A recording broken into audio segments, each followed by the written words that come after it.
வணக்கம் நேயர்களே, கடவுளூர் டிவி நேயருக்கு லட்சுமணா அன்பு வணக்கங்கள். இப்போ நம்ம பார்க்க போகிறது வார ராசி பலன் 24ஆம் தேதியிலேருந்து 30ஆம் தேதி வரை எப்படி இருக்க போதும் பார்க்க போகிறோம்.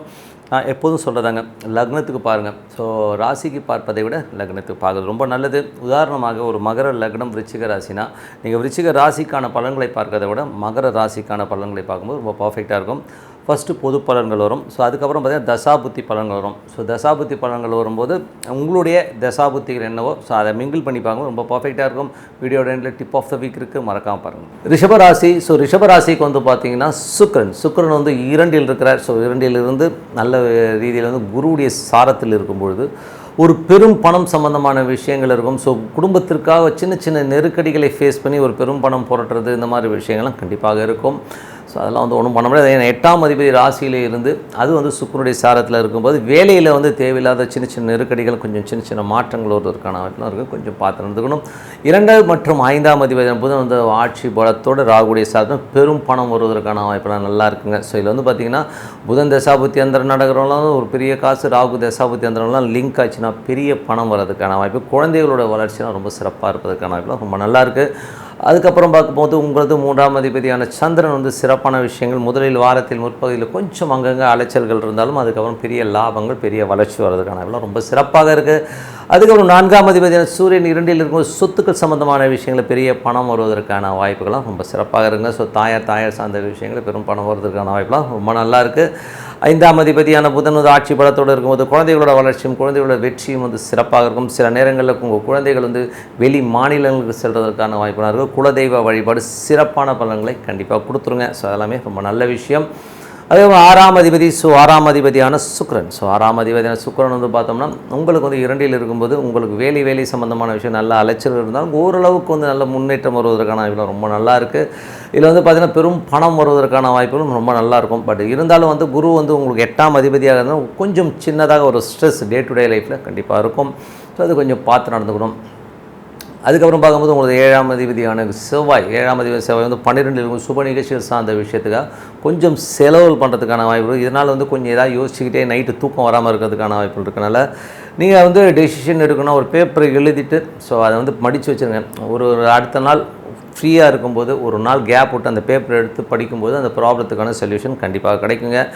அதுக்கப்புறம் பார்க்கும்போது உங்களுக்கு 8ஆம் அதிபதியான குரு வந்து ராசியிலே இருக்கும்போது கொஞ்சம் வந்து ஒரு மன உளைச்சல், தேவையில்லாத ஒரு டென்ஷன்ஸ் எல்லாம் வரதுக்கான வாய்ப்புகள், தேவையில்லாத சந்தேகங்களால் வந்து நம்ம மன உளைச்சல் ஏற்படுவதற்கான வாய்ப்புகள் ரொம்ப கவனமாக இருக்கணும். ஸோ அதனால் வந்து கொஞ்சம் வந்து எதுக்கு வருத்தப்படுறோங்கிறத யோசிச்சு பாருங்கள். நான் இதுக்கு ஒரு டெக்னிக் யூஸ் பண்ணுவேன் எப்போதுமே.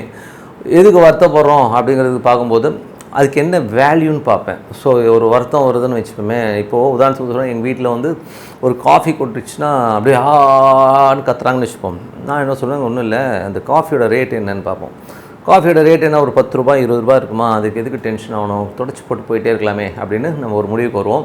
அதனால் நான் ஒரு லிமிட் வச்சுக்கிட்டேன். ஒரு 10,000 ரூபாய்க்கு மேலே இருந்தால் தான் கோவப்படணும் அப்படின்னு ஒரு லிமிட் வச்சுக்கிட்டேன். 5000 2000 ஏதாவது சின்னதாக இருந்தால் சரி போ அப்படின்னு சொல்லிட்டு விட்டு போகிறது. காரணம் என்னென்னா, அந்த மாதிரி இருக்கும்போது எனக்கு டென்ஷன் இல்லாமல் இருந்துச்சு. இந்த சின்ன விஷயத்துக்காக நம்ம கோவப்படுறதுன்ற நம்மளே ஒரு லிமிட்டேஷன் வச்சுக்கும்போது கோபங்களை தவிர்க்கலாம். இது ஒரு சின்ன வழி. ஸோ நீங்களும் வந்து முயற்சி பண்ணி பாருங்கள். நம்ம ஒரு லிமிட் வச்சுக்கலாமே கோவப்படுறதுக்கு. ஸோ அது கொஞ்சம் ஈஸியாக இருக்கும். இல்லைனா ஒரு அற்ப விஷயத்துக்காக நம்ம கோவப்படுறோம். கோவப்பட்டு திட்டுறதெல்லாம் கூட பெரிய மேட்டர் இல்லைங்க. ஆனால் அன்றைக்கி ஃபுல்லாக நமக்கே மூட் ஆஃப் ஆயிரும். திட்டின நம்மளே வந்து என்னடா அது இப்படி ஆயிடுச்சுன்னு ஒரு மன உளைச்சலை கொடுக்கும். அதனால் அதை தவிர்க்கிறதுக்கு ஒரு நல்ல வழி. ஸோ அதனால் அதை கொஞ்சம் பார்த்துக்குங்க. அதே ஒரு 9ஆம் அதிபதி 10இல் குருவுடைய சாரத்தில் இருக்கும்போது புதிய தொழில் வாய்ப்புகள், வெளிநாடு சம்மந்தமான விஷயங்களில் வந்து உங்களுக்கு வந்து நிறைய வாய்ப்புகள் கிடைக்கிறதுக்கான வாய்ப்புகளும் ரொம்ப நல்லாயிருக்கு. ஸோ அதெல்லாமே ரொம்ப சிறப்பான விஷயம். 11 வந்து ராகு இருக்கிறது, அது புதனுடைய சாரத்தில் இருக்கும்போது யாருக்கும் அந்த ராகு தேசம்லாம் நடக்குதுன்னா நல்ல லாபங்கள் வர்றதுக்கான வாய்ப்பு. 11ஆம் அதிபதி வந்து ராசியில் இருக்கும், அது 8ஆம் அதிபதியாகவும் இருக்கிறனால நண்பர்கள் தேடி வருவாங்க. ஸோ ஏதாச்சும் வந்து பண்ணலாம், அது பண்ணலாம், இது பண்ணலான்னு. ஸோ அவங்க கூட ஏதாச்சும் பிரயாணங்கள் மேற்கொள்ளதான் தவிர்த்துக்கிறது நல்லது. ஏன்னா அந்த 3-8ன்னு இருக்கும்போது இதனால் ஒரு சின்ன சின்ன டென்ஷன்ஸ் வர்றதுக்கான வாய்ப்புகள் இருக்குன்னா ரொம்ப கவனமாக இருங்க. ஸோ அதனால் கொஞ்சம் பார்த்து நடந்துக்கிறது ரொம்ப ரொம்ப அவசியங்க. ஸோ மற்றபடி வந்து 12ஆம் அதிபதி செவ்வாய் ஆட்சி படுத்தும்போது தேவையில்லாத ஒரு திருமணம் சார்ந்த விஷயங்களுக்காகவோ மனைவி சம்மந்தமான விஷயங்களை வந்து தேவையில்லாத ஒரு ஸ்ட்ரெஸ்ஸை தவிர்த்துக்கணும். தூக்கம் வராமல் இருக்குன்னா நல்ல ஒரு மெடிடேஷன் சாண்டிங் பண்ணுங்கள், அமைதிப்படுத்துங்க மனசை. ஸோ நம்ம அடுத்த லெவல் போகிறதுக்கான ரொம்ப நல்லாயிருக்கு. இதுவரை பார்த்தது பொது பலன்கள். இப்போ பார்க்க போகிறது வந்து தசா புத்தி பலன்கள் எப்படி இருக்குன்னு பார்ப்போம். ஸோ இதில் வந்து மேஷ லக்னமாக இருந்து சூரிய தசா, ரிஷப லக்னமாக இருந்து சூரிய தசாபுத்தி அந்தரம் நடக்கிறவங்க எப்படி இருக்கும். ஸோ ரிஷபத்தில் வந்து சூரியன் 2லிருந்து அது 4ஆம் அதிபதி ரொம்ப நல்ல லாபங்கள், நல்ல வெற்றிகளை கொடுப்பதற்கான வாய்ப்பெல்லாம் ரொம்ப நல்லாயிருக்கு. புதிய வண்டி வாகனங்கள், வீடு, சொத்துக்கள் வாங்குவதற்கான வாய்ப்பெல்லாம் ரொம்ப நல்லா இருக்குங்க. ரிஷப லக்னமாக இருந்து சந்திர தசாபுத்தி அந்தரம் நடக்கிறவங்க, சந்திரன் வந்து உங்களுக்கு வந்து நல்ல ரீதியில் 9, 10, 11 வந்து இந்த வாரத்தில் வந்து பிரயாணம் பண்ணுகிற இந்த ஒரு காலகட்டத்தில் நல்ல வளர்ச்சி, நல்ல வெற்றிகள் கிடைக்கிறதுக்கான வாய்ப்பு ரொம்ப நல்லா இருக்குது. ஸோ நல்ல லாபங்களை கண்டிப்பாக வாரத்தின் இறுதியில் கண்டிப்பாக இருக்கும்.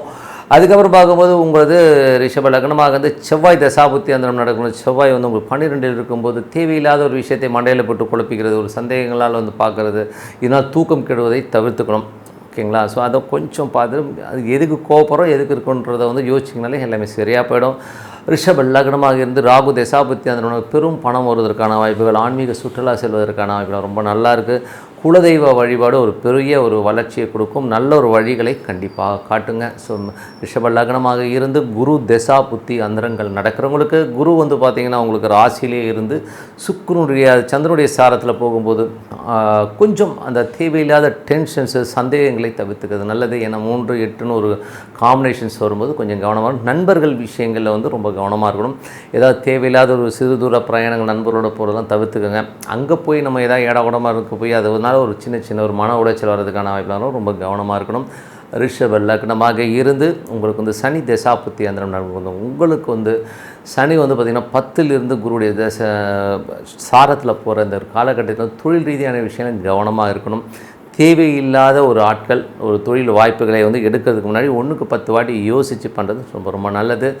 ரிஷப லக்னமாக இருந்து புதன் தசாபுத்தி அந்த புதன் வந்து பார்த்திங்கன்னா உங்களுக்கு 2லிருந்து நல்ல ஒரு ரீதியில் ராகுடைய சாதத்தில் போகும்போது நல்ல வளர்ச்சிக்கு, நல்ல லாபங்கள்லாம் வருவதற்கான வாய்ப்புகள்லாம் ரொம்ப நல்லா இருக்குது. குடும்பத்திற்கு தேவையான பணங்கள் வரதெல்லாம் ரொம்ப சிறப்பாக இருக்குங்க. ரிஷப லக்னமாக இருந்து கேது தசாபுத்தி அந்த கேது வந்து 5ஆம் அதிபதியாக இருந்து சந்திரனுடைய சாதத்தில் நல்ல லாபங்கள், நல்ல வெற்றிகள்லாம் கிடைப்பதற்கான ரொம்ப சிறப்பாக இருக்குது. நல்ல ஒரு ஆன்மீக சுற்றுலா செல்வதற்கான வாய்ப்பும் நிறைய பேருக்கு வாய்க்கும். ஸோ ரிஷப லக்னமாக இருந்து தசாபுத்தி சுக்கிரன் வந்து பார்த்திங்கன்னா உங்களுக்கு 2ல் இருக்கும்போது நல்ல வளர்ச்சி, நல்ல ஏற்றங்களை கொடுத்தாலும் சுக்கிரன் வந்து பார்த்திங்கன்னா 8ஆம் அதிபதியுடைய சார்பில் பார்த்து பேசணும். ஸோ தேவையில்லாத ஒரு மன உளைச்சல்லாம் நம்ம தேடி வருவதற்கான வாய்ப்பும் ரொம்ப கவனம். அதுவும் வேலையில் இருக்கவங்க ரொம்ப கவனமாக இருக்கணும். வேலையில் வந்து யாராச்சும் பெரிய பணம் தரோம், அவ்வளோ தரோம், இவ்வளோ தரோம், யாராவது ஆசை காட்டி இந்த இருக்கிற வேலையை விட்டு போகிறதெல்லாம் வந்து தவிர்த்துக்கிறது நல்லது. போகிறதுக்கு முன்னாடி 1க்கு 4 வாட்டி யோசித்து போகிறது ரொம்ப நல்லதுங்க. ஸோ நல்ல விஷயங்கள், நல்ல மாற்றங்கள்லாம் இருக்கணும். பிரார்த்தனை ரொம்ப அவசியம். மனதார இறைவனை பிரார்த்தனை பண்ணும்போது கண்டிப்பாக அடுத்த லெவல் போகிறதுக்கான வாய்ப்பு ரொம்ப சிறப்பாக இருக்குது. Tip of the week. So tip of the வீக்கில் இந்த வாட்டி பார்க்க போகிறது வந்து யோகங்கள். ஸோ நிறைய பேர் வந்து பார்த்தோம்னா எனக்கு கஜேஸ்வரி யோகம் இருக்குது, அந்த யோகம் இருக்குது, இந்த யோகம் இருக்குன்றதெல்லாம் நம்ம நிறைய பேர் வந்து பேசி கேள்விப்பட்டிருப்போம். ஸோ யோகங்கள் எப்போது பலன் தரும்? என்னை பொறுத்தவரை வந்து பார்த்திங்கன்னா எந்த யோகமான இருக்கணுங்க, பெரிய அதிர்ஷ்டமான ஜாதகமாக இருந்தாலும் அந்த தசா புத்தி அந்தரங்கள் வந்து வரணுங்க. ஸோ அதனால் வந்து நிறைய ஜோதிடர்கள் பார்த்திங்கன்னா, சார் உங்களுக்குன்னா சார் பெரிய யோகம் இருக்குது சார், பெரிய லெவலில் வந்துடுவீங்க சார், பெரிய போஸ்டிங் வந்துருவீங்கன்னு சொல்லிட்டு பிளைண்டாக சொல்லுவாங்க. ஸோ பிளைண்டாக சொல்லும்போது நம்ம என்ன ஆகிடுவோம், ஐயோ நமக்கு இந்த யோகம் இருக்குது, அந்த யோகம் இருக்குன்னு சொல்லிட்டு நமக்கு வந்து அப்படி காலை தூக்கிட்டு உட்காந்துருப்போம். பட் அந்த பார்த்திங்கன்னா அந்த தசா புத்தியே வராது. ஓகேங்களா. அது மட்டும் இல்லாமல் நட்சத்திரங்கள், நம்ம ஒரு தசா நடத்துகிற நட்சத்திரங்களும் வந்து ரொம்ப மெயினான ஒரு வேலையை கண்டிப்பாக பண்ணிடும். ஸோ அதை எப்படி பண்ணுங்கிறத ஒரு சின்ன உதாரணம் சொல்கிறேன். நடிகர் கவுண்டமணி. ஸோ நடிகர் கவுண்டமணி பார்த்திங்கன்னா ஒரு பீக்கில் இருக்கார். ஒரு பெரிய பீக்கில் இருக்கும்பொழுது பார்த்திங்கன்னா அப்போ வந்து அந்த டைமில் வந்து உதயகீதம்னு ஒரு படம், ஸோ அதெல்லாம் வந்திருக்கும்போது ரொம்ப பீக்கில் இருக்கார். அப்போ அந்த தேங்காய் காமெடிலாம் வந்து பார்த்திங்கன்னா ரொம்ப பீக்காக. அதுக்கப்புறம் ஹீரோ நடிக்க ஆரம்பிச்சார். ஒரு 2-3 படம் நடிச்சார். அதில் அந்த பணம் பத்தும் செய்யுங்கிற ஒரு படம் தான் நல்லா ஓடிச்சு. அதுக்கப்புறம் வந்த படங்கள் எல்லாமே ஃப்ளாப் ஆகி போயிடுச்சு. ஸோ அந்த காலத்தில் பீக்கில் இருக்கும்போதே ஒரு அசிஸ்டன்ட் டேரக்டர் வந்து ஒரு ஜோசியம் பார்க்கும்போது அவர் சொன்னாராம், அண்ணே நீங்கள் ஒரு 5 வருஷம் வந்து உங்களுக்கு மார்க்கெட் இல்லாமல் போகுதுண்ணே அப்படின்னு சொல்லிட்டு அப்படியும். ஸோ இவர் அடிக்க போயிட்டார். பேக் என்னை பார்த்து என்னடா சொன்ன அப்படின்னு சொல்லிட்டு அடிக்க போயிட்டார். பட் கரெக்டாக உதயகீதத்துக்கு அப்புறம் வந்து அவர் ஹீரோ நடிக்க ஆரம்பித்து டோட்டலாக ஃப்ளாப் ஆகும்போது கரெக்டாக அந்த 5 ஆண்டுகள் ஒரு பெரிய பிரேக்கு. கவுண்டமணியை யாரும் சீண்ட கூட இல்லை. காரணம் என்னென்னா அந்த தசாநாதன், நட்சத்திரநாதன், அந்த நட்சத்திரநாதன் வந்து மைனஸ் ஆகும்பொழுது அந்த யோகங்கள் இல்லாமல் போயிடுதுங்கிறது. ஸோ யோகங்கள் இருக்கிறது வச்சுக்கோங்களேன், முக்கியமாக தசாநாதர்கள் ரொம்ப சப்போர்ட் ஆகணும், அந்த நட்சத்திரநாதர்களும் சப்போர்ட் ஆகும்போது தான் நமக்கு வந்து அந்த யோகம் வருங்கிறத முதல்ல. ஆனால் அதுக்கப்புறம் பெரிய பீக் வந்துடும், அதுக்கப்புறம் உள்ளத்தை எழுத்து அதெல்லாம் வந்து அந்த டைமுக்கு அப்புறம் ஒரு பீக்குக்கு வந்துடும். அதனால் ஒரு தசா புத்திகள் வரும்போது தான் அந்த யோகங்கள் வரும். அதே மாதிரி பார்த்திங்கன்னா சில பேர் சொல்லிடுவான், அண்ணே போங்கண்ணே உங்களுக்கு வந்து இது நீச்சண்ணே, சந்திரன் நீச்சண்ணே, அவ்வளோதானே அப்படின்வான். இது வந்து பார்த்திங்கன்னா இது குரு போய் 8 உட்காந்துச்சு லைஃபே காலின்னுவான். இதெல்லாம் வந்து தப்பான ஒரு கான்செப்ட். ஓகேங்களா, நான் ஒரு தவறுதலாக சொல்லலை. ஒரு நார்மலாக வந்து ஒரு டெப்த்து ஸ்டடி இல்லாதவங்க வந்து அப்படியே ஜஸ்ட்டு ஒரு கட்டத்தை பார்த்து அப்படியே சொல்கிறதுங்கிறது ரொம்ப தவறான விஷயம்.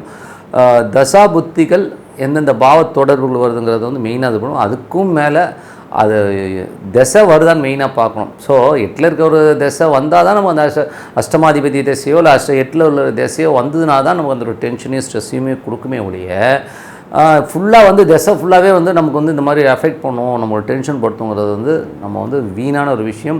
அது வந்து ரொம்ப தப்பான கான்செப்ட். ஓகேங்களா, ஸோ அதனால் வந்து யாராச்சும் தொழில் சொன்னால் அந்த தசாபுத்தி அந்தரங்கள் நடக்கும்போது தான் நம்மளை இப்போ டென்ஷன் படுத்துமே ஒழிய தசாபுத்தி நடக்கலைன்னா வரவே வராதுங்கிறது தான் உண்மையான விஷயம். ஸோ அதனால தான் அந்த உதாரணமும் சொன்னேன். ஸோ அதனால் வந்து நல்ல தசாபுத்திகள் வரும்போது பார்த்துக்கலாம். மற்றபடி வந்து டே டு டே லைஃப்பில் கிரகங்கள் மாறிக்கிட்டே தான் இருக்கும். ஓகேங்களா, மைனஸான கிரகம்லாம் வருதுன்னா இந்த ஒரு அந்தரங்கள்லேயே இல்லையா போதுன்னா ஒரு வாரம் 10 நாள் டென்ஷன் பண்ண முடியும். மற்றபடி போய்கிட்டே தான் இருக்குமே ஒழிய நீங்கள் டே டு டே லைஃப்பில் என்னை பொறுத்தவரை யோகங்கள் அந்த தசாபுத்திகளை சார்ந்து தான் வருன்றது நீங்கள் தெரிஞ்சுக்கணும். தேவையில்லாத யாராச்சும் ஒருத்தவங்க சொல்கிறாங்கன்றதை வந்து மைண்டில் போட்டு குழப்பக்கூடாதுன்றதுக்காக தான் நான் இதை சொன்னேன். நான் மற்றபடி என்னங்க, நல்ல ஒரு பிரார்த்தனை. ஸோ என்னை வந்து பிரார்த்தனைங்கிறது வந்து ரொம்ப மெயின். டெய்லி நீங்கள் பரிகாரம்லாம் ஒன்றுமே பண்ணணும், டெய்லி வந்து உங்களுக்கு பிடிச்ச தெய்வத்தை மனதார உள்ளுக்குள்ளே உட்கார வச்சு பிரார்த்தனை பண்ணுங்கள். நீங்கள் ஃப்ரெண்டாக பார்க்கலாம், அப்பாவை பார்க்கலாம், அம்மாவை பார்க்கலாம், எப்படி வேணால் பாருங்கள். ஸோ அந்த ஒரு பிரார்த்தனை பண்ணும்போது கண்டிப்பாக நீங்கள் அடுத்த லெவல் போகிறதுக்கான வாய்ப்புகள் ரொம்ப சூப்பராக இருக்கும். ஒரு கிளாரிட்டி கிடைக்கும்ன்றது உண்மையான விஷயம். ஸோ நல்ல விஷயங்கள் நல்ல மாற்றங்களாக இருக்கணும், பிரார்த்தனை ரொம்ப அவசியம். பிரார்த்தனை பண்ணுங்கள். உங்களிடம் விடைபெறுவது உங்கள் லக்ஷ்மி நாராயணன். ஏன் பிரார்த்தனைன்னு சொல்கிறேன்னா, அந்த பிரார்த்தனையோட மகிமை எனக்கு தெரிஞ்ச நல்லா தான் சொல்கிறாரு. கண்டிப்பாக பண்ணுங்கள், பிலீவ் பண்ணும். ஸோ நிறைய பேர்கிட்ட உள்ள ஒரு பெரிய ப்ராப்ளம் என்னென்னா, நான் இது செஞ்சால் இது கிடைக்குமான்னு சொல்லி கண்டிப்பாக ஆண்டவன்ட்ட வியாபாரம் பேசாதுன்னு சொல்லிட்டு உங்களுக்கு விடைபெறுவது உங்கள் லக்ஷ்மி. நன்றி, வணக்கம். கடவுள் அருள் டிவியை பார்த்தமைக்க நன்றிகள். மேலும் இது போன்ற தகவல்களை தெரிந்து கொள்ள கடவுள் அருள் டிவியை சப்ஸ்கிரைப் செய்யுங்கள். மறக்காமல் பெல் ஐக்கானை கிளிக் செய்யுங்கள்.